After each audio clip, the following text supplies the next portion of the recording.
Hey guys, Noah here. Today I'm going to be talking about the Cranston fire and all the fires around Idlewild, which all these are in California, which I'm pretty sure everyone knows about by now, especially if you live in California. But the reason I want to talk about them is because I was near them when they happened, when they started. So for the past past 3 days, I was at Pine Springs Ranch, which is the summer camp I go to. That's in California, and we totally had to evacuate the whole camp. And I even got some footage of stuff. So I'm just gonna start talking. So I was not signed up for marksmanship. I was in a camp. I was in a class called short film. I forgot to mention that. And we were in the middle of filming something.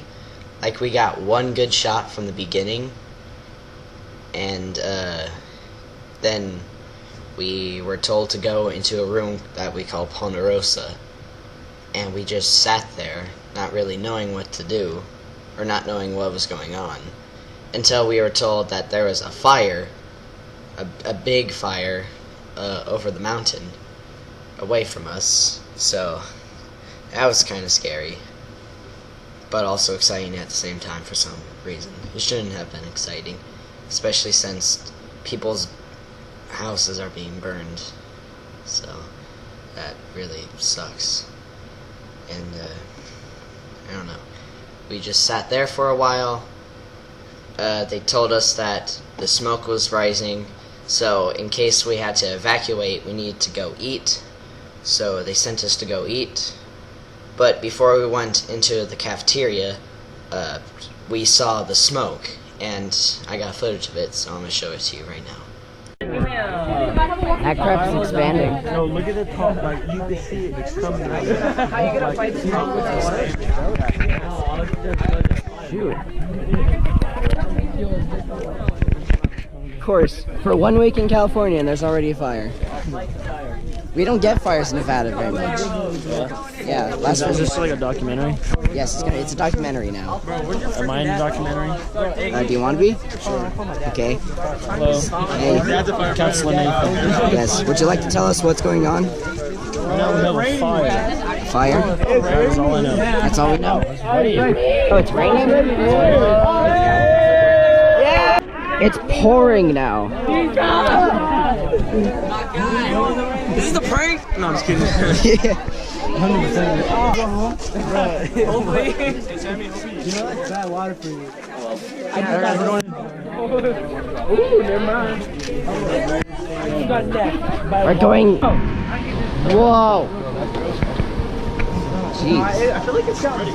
Has it gotten better? Jesus. No, it's fresh. That's where it started. It's fresh right there. You see it? Over there? No, that's where it started. But now it's spreading because it's over there. Could be just the wind, though. Alright, so that was the smoke. So after lunch, we went back to the room. We went back to Ponderosa and just hung out, tried to find crap to do, like playing cards. Eventually, they just put on Disney music and worship music and just normal music we played at camp, and we just sang songs for like half an hour maybe before we had to evacuate.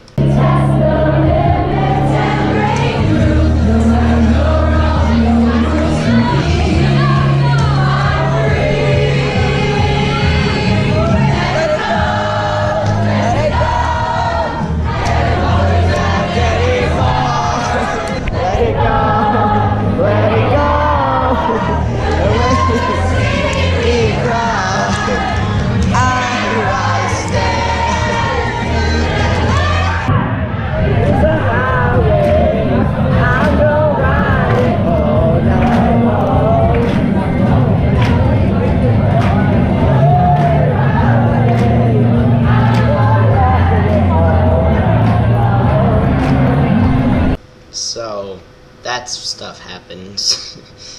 It was kind of funny, actually, until the leader or I guess you could call him that. I don't know. The guy who was organizing the camp, his name is Jeremy. He told us that we needed to evacuate because the smoke was getting thick, like around the camp, and it was going to be too dangerous for us to breathe. So they're just going to put us into these cars and make a giant convoy of cars, like a huge one. And every car would have their hazards on. Basically both the blinkers on, if you don't know. And when we stepped outside, I just expected to see the giant cloud from over the mountain, but instead everything was a fog of like a small bit of smoke, and there were ashes flying around. And once again, I got footage of that because I document stuff. So we are leaving camp. Straight line for you boys. Give me a straight line. We are leaving camp because the smoke is getting too thick to breathe. Cover your mouth if you need to. I'll just do This is that. not stuff you want to breathe. All right? Walk to at the end of the line, Casey's going to put you in a vehicle, all right? Let's go. Dude. I don't know if this camera does it justice, but crap, dude. It's just a line of cars for a long time. Dude. It smells like a campfire.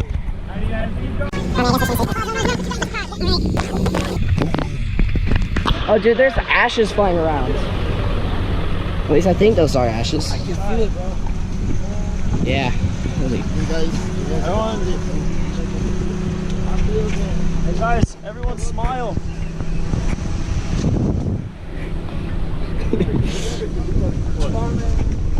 I was gonna say it smells like a campfire, but then that'd be not good to say. Gentlemen, come on. Go, keep going. Yeah. Shoot, dude.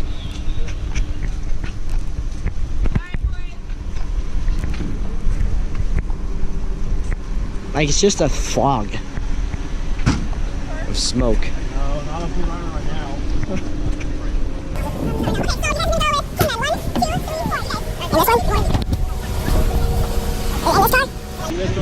All right. Go shotgun? No, I'm gonna go shotgun. Yeah, he's gonna go shotgun. Yep.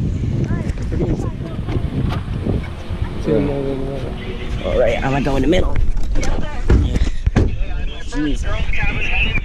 So we sat there in the car for a while, and it was a while because we had to get all the campers into cars and counselors and staff into cars. And there are like 100 of us, or 100 campers, like 38 girls and 60 boys. So it's a lot of kids. I mean, that's not even a lot of kids for PSR. That's like a little bit, very little kids. That's a little amount of kids. So we waited there so long that the two dudes next to me, or on each side of me, because I was sitting in the middle, fell asleep, and were both snoring. So there was that. We had to keep quiet to hear the radio, and so they could sleep. But then eventually we got moving, and nothing really happened. So I didn't record anything, except for like one thing. We passed some, I don't know where we passed, but there was like a million different fire trucks and ambulances and like those pickup trucks that you imagine the fire chiefs coming in. So I'll show you that. Were you here when the other fire happened? No, but it was 2013. I remember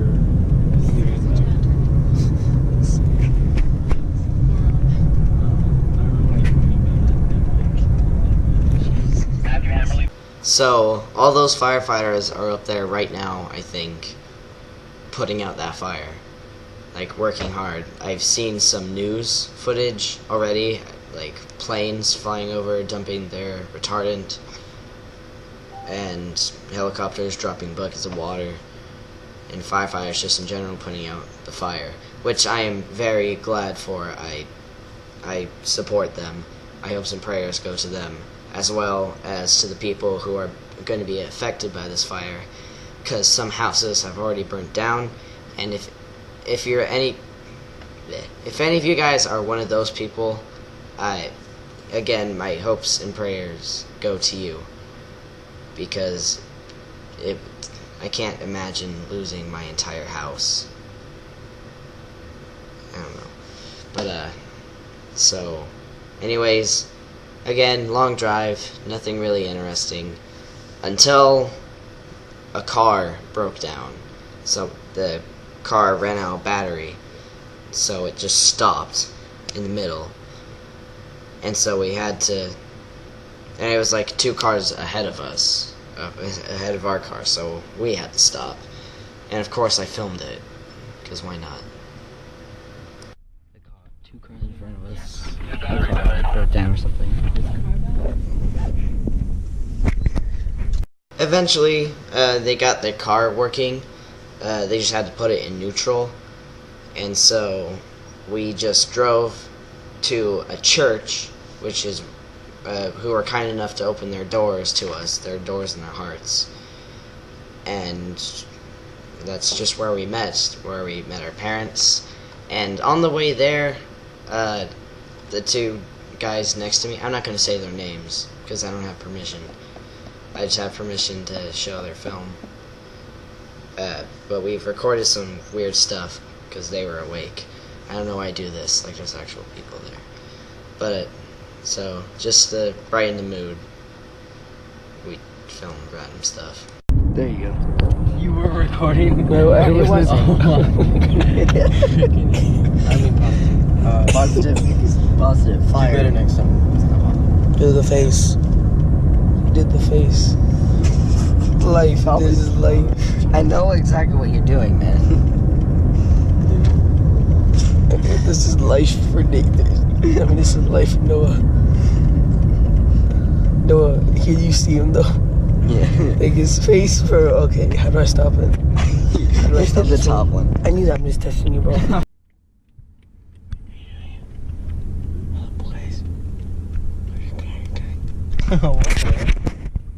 You were being filmed. I don't know. No, I'm not stopping this camera.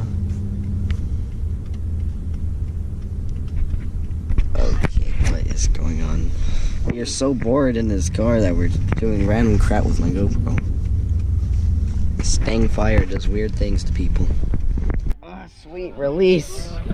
I'm just gonna take my time. Oh, dude. Where are my stuff? Yeah. Yeah.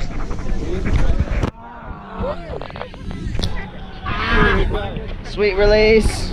Still got some cars coming in. Yay. So once we made it to the church, they put us in a giant basketball court that they had, and we just waited there for our parents. We even got pizza.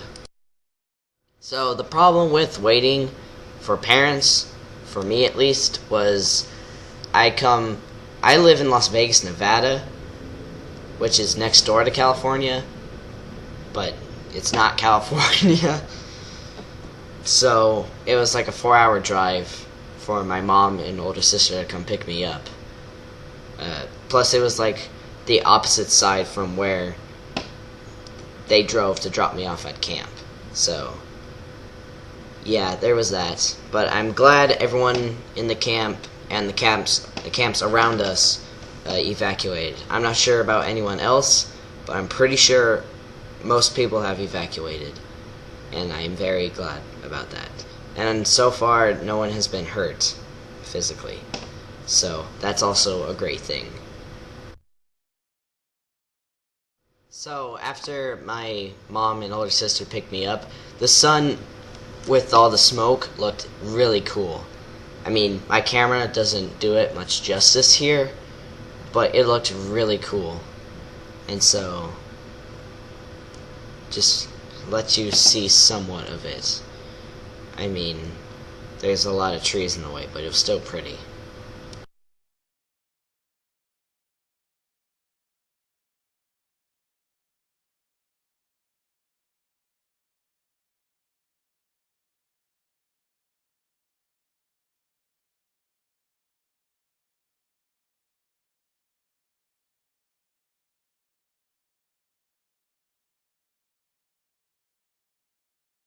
So, basically, that's my experience with the fire.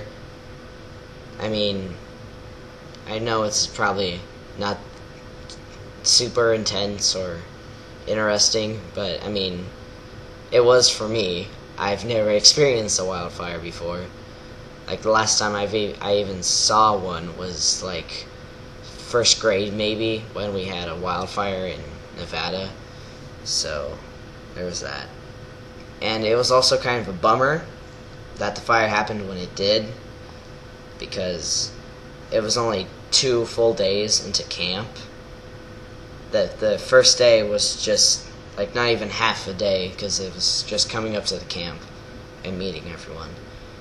So, I mean, at least I'm here, not stuck somewhere in California, so that's cool. But what does kinda suck is the stuff that was in my cabin is still in the cabin. Like, we weren't allowed to go grab our suitcases or anything. So, I mean, it doesn't suck as much for me as it does some other people in my cabin, because there are cell phones still in that cabin. And you're not necessarily supposed to have cell phones. But still, those are expensive. So, it would suck to lose those. But I'm pretty sure the fire is staying away from the camp. But I mean, it does kind of suck to be away from everything.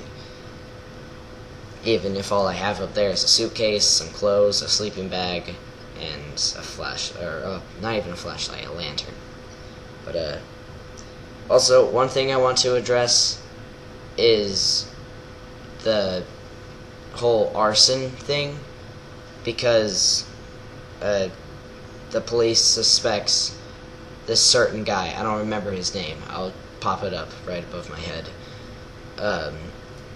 They suspect him of arson, and if he did cause this fire, I hope he's ashamed of himself, because that fire is ruining people's lives, burning down their houses. It's not necessarily ruining our lives, but he's forcing the camps to evacuate. Like, there are like 5 different camps in the area other than Pine Springs Ranch. So, causing a lot of confusion. So, if he did do it, I hope he's ashamed of himself. If he didn't do it, then I'm sorry that he got mixed up. But I mean, it's probably pretty likely that it's him. So, anyways, this is Noah, signing off. Please remember to rate, comment, and subscribe for more videos, and I'll see you next time. My heart, people who are affected by this fire, you are in my heart, okay? My prayers go to you.